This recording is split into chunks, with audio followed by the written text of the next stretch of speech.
संतोष देशमुख यांची हत्या करताना आरोपी महेश केदारनं 15 व्हिडिओ आणि 8 फोटो काढले। देशमुखांना तब्बल 2 तास मारहाण।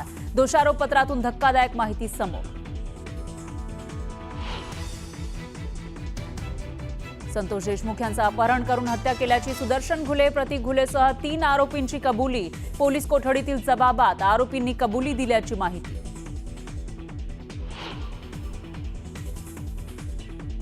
सौगाते मोदी नाही तर सौगाते सत्ता हेच भाजपचं उद्दिष्ट।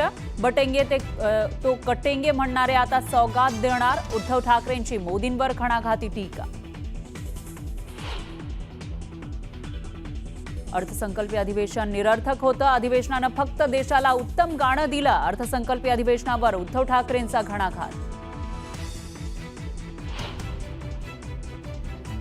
मनसेच्या बॅनरवर बाळासाहेबांच्या फोटोमुळे राजकारण तापलं। बाळासाहेबांचा फोटो वापरण्याशिवाय पर्याय नाही। उद्धव ठाकरेंनी सुनावलं तर तो अधिकृत बॅनर नसल्यानं काढून टाकू, मनसेचं स्पष्टीकरण।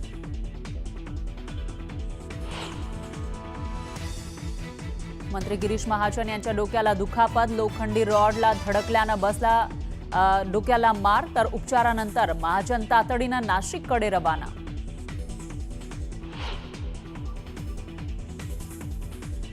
झुरळानं खाल्ली एसटी कंडक्टरची नोकरी। एसटीमध्ये झुरळ असल्याचा व्हिडिओ काढल्यानं महामंडळाकडून कंडक्टरचंच निलंबन।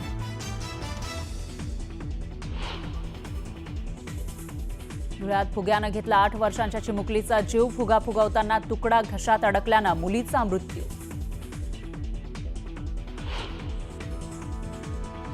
लग्नातलं मटण एकाला पडलं महागात। मटणाचं हाड गिळल्यानं शस्त्रक्रिया करण्याची वेळ। इंदापुरातील धक्कादायक घटना।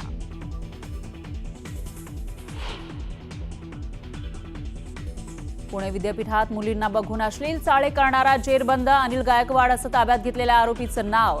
चतुर्शृंगी पोलीस स्टेशनमध्ये गुन्हा दाखल।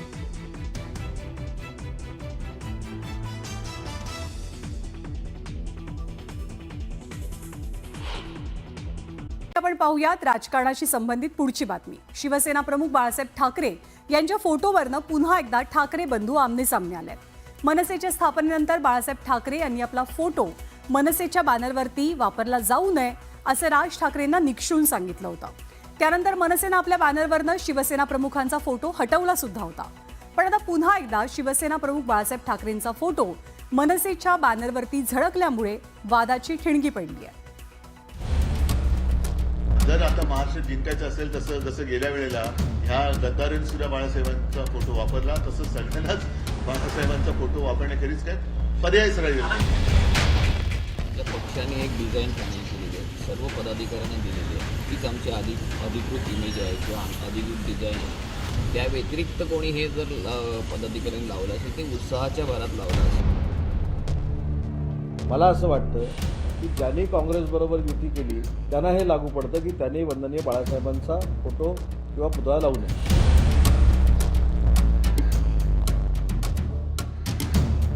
मनसेनं गुढीपाडव्याच्या मेळाव्यासाठी जोरदार तयारी सुरू केली आहे।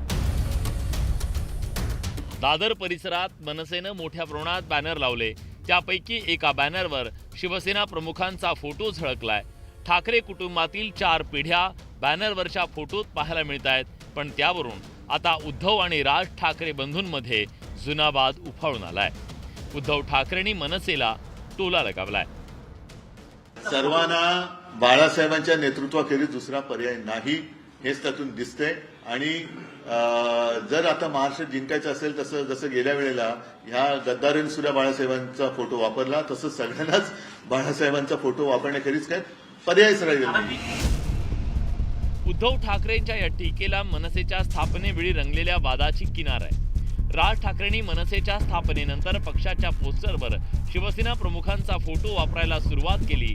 त्यावेळी शिवसेना प्रमुखांनी राज ठाकरेंना फोटोवरून खडसावलं होतं। बॅनरवर तुझा फोटो छाप, इतर कोणाचाही छाप, पण माझा फोटो चालणार नाही आणि हे राज यांनी कटाक्षानं पाळावं असं बाळासाहेब ठाकरेंनी निक्षून सांगितलं होतं। शिवसेना प्रमुख एवढ्यावर थांबले नाही तर इतकं माझ्यामुळे अडत असेल तर परत ये, लाजू नको असा चिमटाही राज ठाकरेंना काढला होता।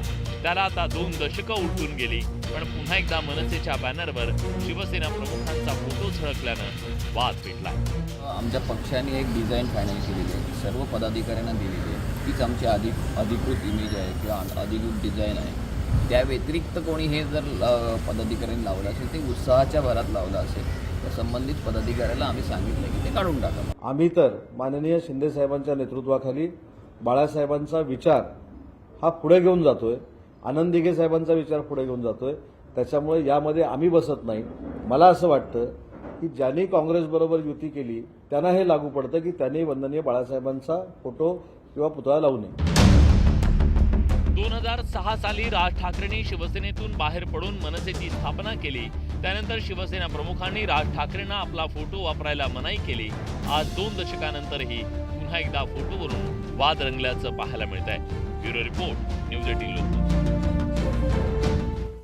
आणि उद्धव ठाकरेंनी एकीकडे राज ठाकरेंना टोला लगावलाय तर दुसरीकडे सत्ताधाऱ्यांवरती पुन्हा एकदा हल्लाबोल केलाय. भाजपकडनं ईदच्या निमित्तानं मुस्लिम बांधवांना दिला जाणारी सौगात ए मोदी नाही तर सौगात ए सत्ता असल्याचं म्हणत ठाकरेंनी निशाणा साधला. आमच्याकडनं गेलेले उडाण टप्पू टोपी घालून कसे सौगात वाटतात ते पाहायचंय असा टोलाही त्यांनी लगावला. आणि यावरती सत्ताधारी गप्प बसले नाहीयेत. त्यांनी उद्धव ठाकरेंवर जोरदार पलटवार केलाय.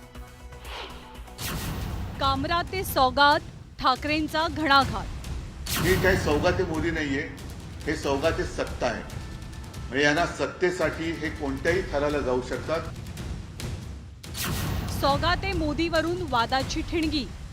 महाराष्ट्राच्या निवडणुकीमध्ये बटेंगे तो कटेंगे हा नारा देणारे आता सौगात म्हणजे भेट द्यायला चाललेले आहेत.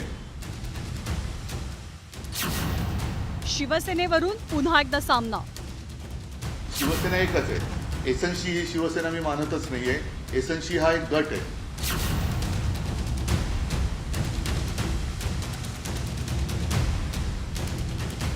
ईदच्या पार्श्वभूमीवर भाजपसह महायुतीच्या मित्रपक्षांकडनं मुस्लिम बांधवांना सौगात ए मोदी किटचं वाटप केलं जाईल. या सौगात ए मोदीवरती उद्धव ठाकरेंनी आपल्या खास शैलीत निशाणा साधला. ही काही सौगाते मोदी नाहीये, हे सौगाते सत्ता आहे. म्हणजे यांना सत्तेसाठी हे कोणत्याही थराला जाऊ शकतात. त्याचं एक निर्लज्ज उदाहरण आहे. महाराष्ट्राच्या निवडणुकीमध्ये बटेंगे तो कटेंगे हा नारा देणारे आता सौगात म्हणजे भेट द्यायला चाललेले आहेत. वर्षभर किंवा आयुष्यभर होळीच्या निमित्ताने मुस्लिम समाजाच्या नावाने शिमगा करायचा आणि निवडणूक आल्यानंतर त्यांना पुरणपोळी द्यायची, असा हा प्रकार आहे. सौगात ए मोदीवरनं ठाकरेंनी भाजपला हिंदुत्वाची आठवण करून दिली नसती तरच नवल. तर ठाकरेंच्या टीकेवरती सत्ताधाऱ्यांनी सुद्धा पलटवार केलाय. तर तसं ही सौगात जी काय आहे, सौगाते सत्ता ही बिहार आणि या निवडणुकीपुरतीच राहणार आहे का नंतर सुद्धा राहणार आहे, हे सुद्धा भाजपने एकदा जाहीर करावं.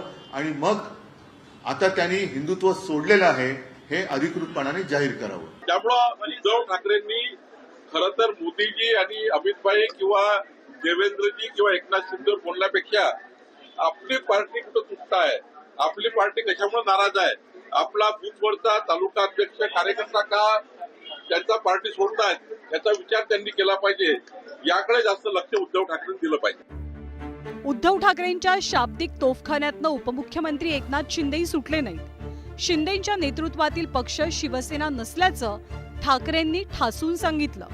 तसंच एकनाथ शिंदेंच्या शिवसेनेचं उद्धव ठाकरेंनी नामकरण सुद्धा केलं. तर शिंदेंच्या शिवसेनेनं सुद्धा ठाकरेंच्या टीकेला चोख उत्तर दिलं. शिवसेनेला म्हणजे शिवसेना एकच आहे. एसएनसी ही शिवसेना मी मानतच नाहीये. एसएनसी हा एक गट आहे. त्याच्यामुळे त्या एसएनसी गटाबद्दल किंवा गद्दार सेनेबद्दल मी काय बोलत नाही. मुस्लिम लोकांनी शिवसेनेला मत दिलं, उद्धव ठाकरेंना मत दिलं, तर हा सत्ता जिहाद आहे. आता मला एका गोष्टीचं समाधान आहे की इथे जे बोंबलत फिरत होते, जे बुरसटलेले हिंदुत्ववादी आहेत, ज्यांना मी बोगस हिंदुत्ववादी म्हणतोय, त्यांना बरोबर पाचर बसलेली आहे. तर आता ईदच्या निमित्ताने सौगाते मोदी हा कार्यक्रम भारतीय जनता पक्षाने हाती घेतलेला आहे. तुम्ही फक्त पाकिस्तानचा झेंडा घेऊन डान्स करा, आम्हाला ते शिकवू नका. आता जर तुम्हाला त्यांच्याबद्दल जर घृणा असेल तर तसं स्पष्ट सांगा. परंतु जेव्हा इलेक्शन येतं त्या टायमाला हातात हात घालून फुगड्या खेळणारे तुम्ही आम्हाला हिंदुत्व शिकवण्याच्या भानगडीत पडू नये. औरंगजेबाच्या कबरीपासून कुणाल कामराजच्या कॉमेडीपर्यंत विविध विषयांवरनं ठाकरे सत्ताधाऱ्यांवर बरसले. की जे गाणं आज देशातल्या कानाकोपऱ्यात, देशातल्या ह्या नागरिकाच्या प्रत्येकाच्या कानात आणि प्रत्येकाच्या मुखात गुणगुणलं जाते, ते गाणं काय हे तुम्हालाही माहिती आहे, तुमच्याही मनात ते गाणं आता ढोलतंय. हे गाणं एक चांगलं गाणं या अधिवेशन काळामध्ये देशाला मिळालं, राज्याला मिळालं, हे या अधिवेशनाचं एक फलित मानावं लागेल. आणि जयंत पाटील जे म्हणाले की हे अधिवेशन म्हणजे काय, तर कबरीपासून कामरापर्यंत, बाकी काहीच नाही. बुधवारी अर्थसंकल्पीय अधिवेशनाचं सूप वाजलं आणि याच पार्श्वभूमीवर उद्धव ठाकरेंनी सत्ताधाऱ्यांवर जोरदार टीकास्त्र डागलं आणि त्याचवरून वादाचा राजकीय कलगीतुरा रंगल्याचं पाहायला मिळालंय. Bureau report, news 18 Lokmat.